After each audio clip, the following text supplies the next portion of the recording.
Welcome, beautiful souls, to the Beyond the Belief podcast. I'm your host, Lavender Loveway. With each episode, I invite you personally to join me as we explore a belief. It might be a widely held idea or a forgotten truth, or perhaps even one that feels unknown or deeply contested. This is a sanctuary for exploration, a place to absorb, listen, and learn with an open heart. We're shedding the heaviness of right and wrong and ascending into the lightness of greater connection and expansive knowledge. Today's episode is no exception. This is another precious opportunity to find a little gem or two of wisdom that helps you reweave your own tapestry of truth. Hello, my sweet friends. I wanted to speak from my heart in this gorgeous moment of now about the beautiful art of surrender. This is not an easy thing, especially if we have associated ourselves with or have not yet decoupled who we are from our ego. To see that we are not our ego, we are not our thoughts, we are not our body. We are instead the gorgeous observer that is seeing all of the magic. And I am currently on my life journey going through quite a, I guess for lack of better words, a course correction. There are a lot of changes that are happening, but also I am welcoming these changes. And as I'm being told, they are happening because I chose a much different path.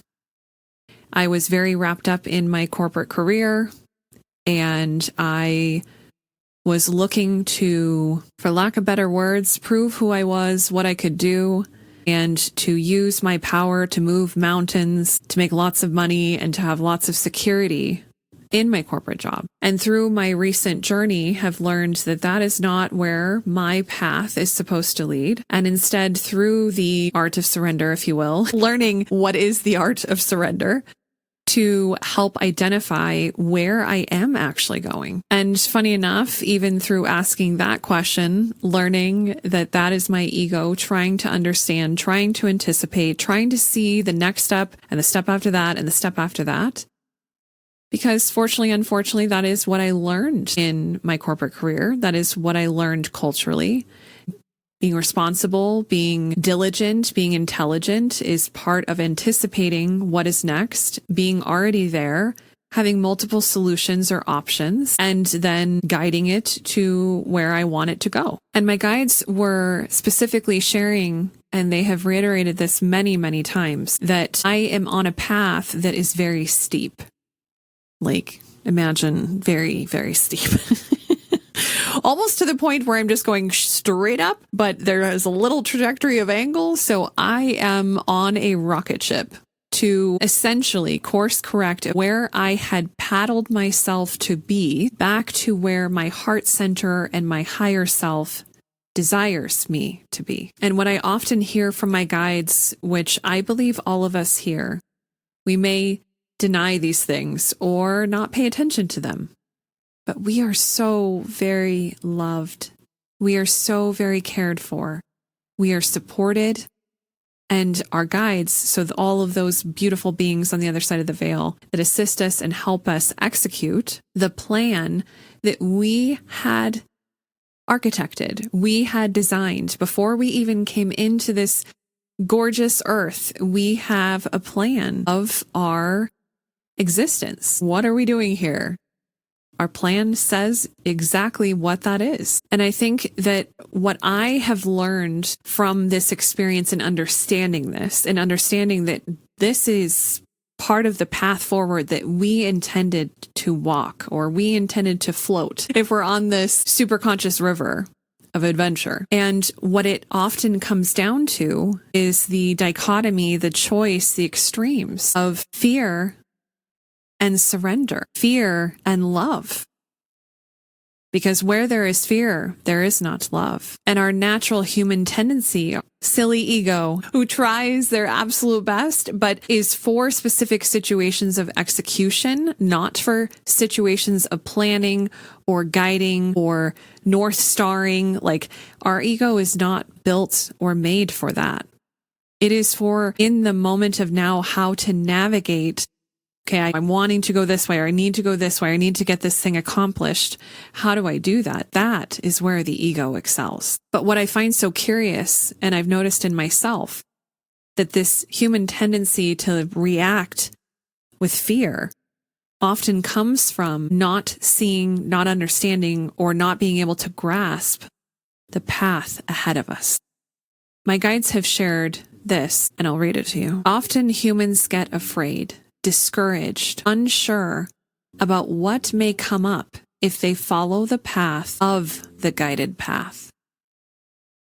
And think about that. When I sat there, I was like, what? So following the path of the guided path, which means there is an intention in that pathway forward. It is not just to a random destination.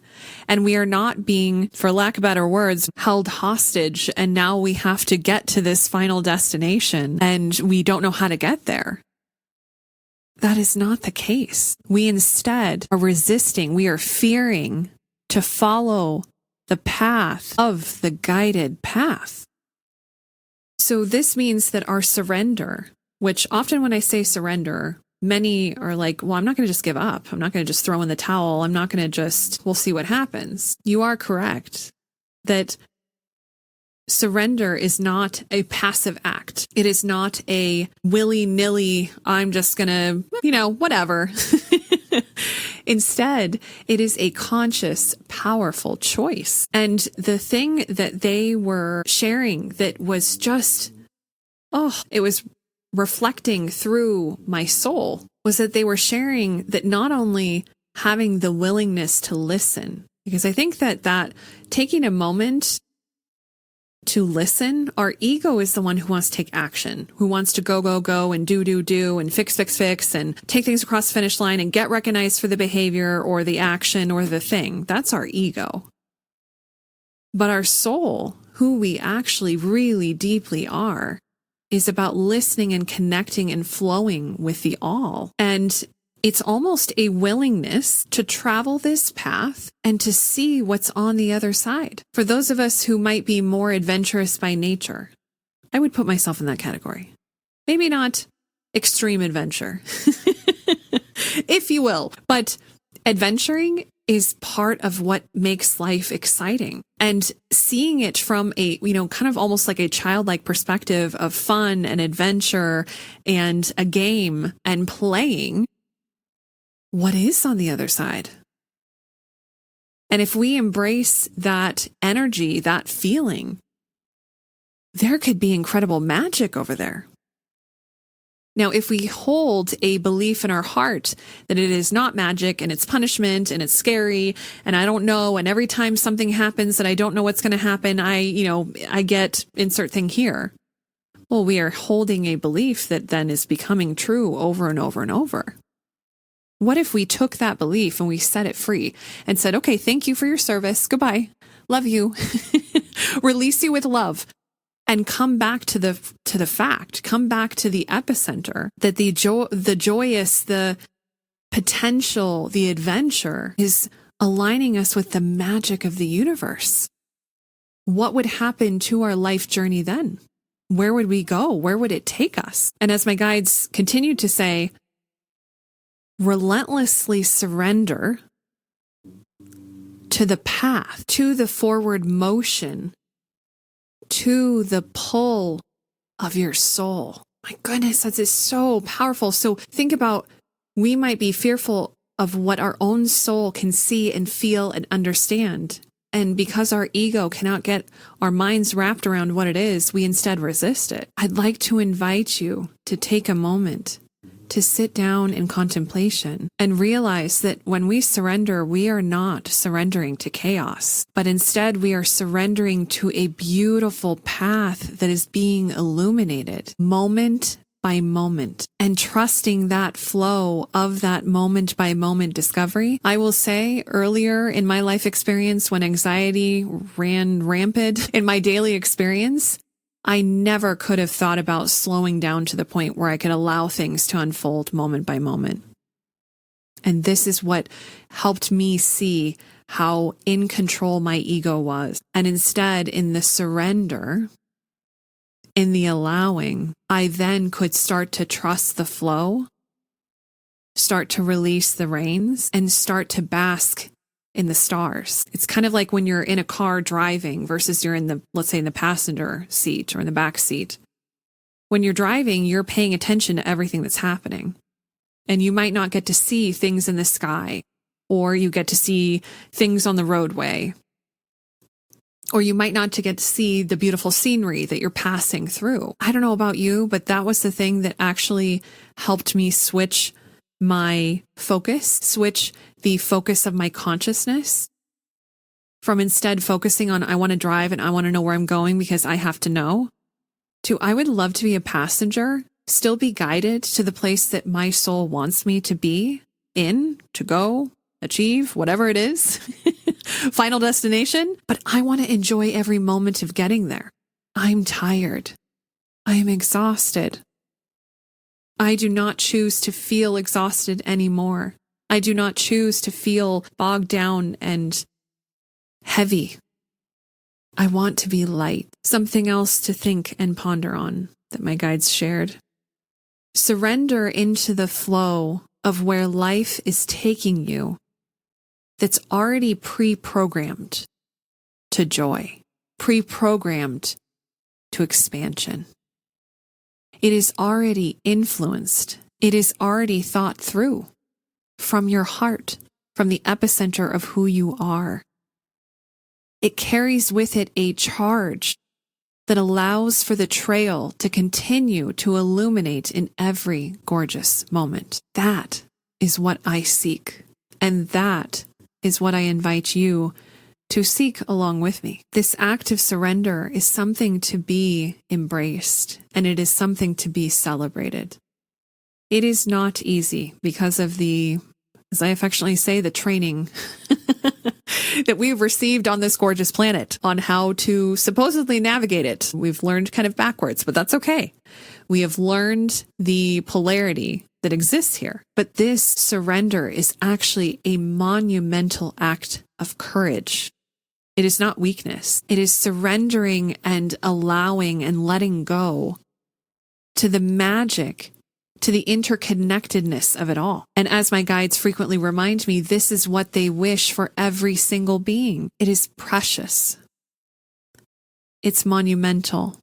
It is something to be celebrated. That is what we only wish for everyone, all beings, all beings. That is what they shared with me, and I wanted to share that with you. I am hopeful that this message brings you hope, love, and light in this gorgeous moment of now. Because this is the truth. You are loved, you are supported, you are not alone. When you surrender, you are surrendering to yourself, to your higher self, who has already plotted a gorgeous pathway, riverway, with all these little stops and destinations. It's like being on an all expenses paid, all planned out to your beautiful liking. There's some things on there that will help you stretch and ebb and flow and grow and expand. It will allow you to play and have experience. And in the end, you enjoyed every single moment because you weren't trying to drive. I hope this message stays in your beautiful heart and resonates because it has been a blessing to share it with you here in this gorgeous moment of now.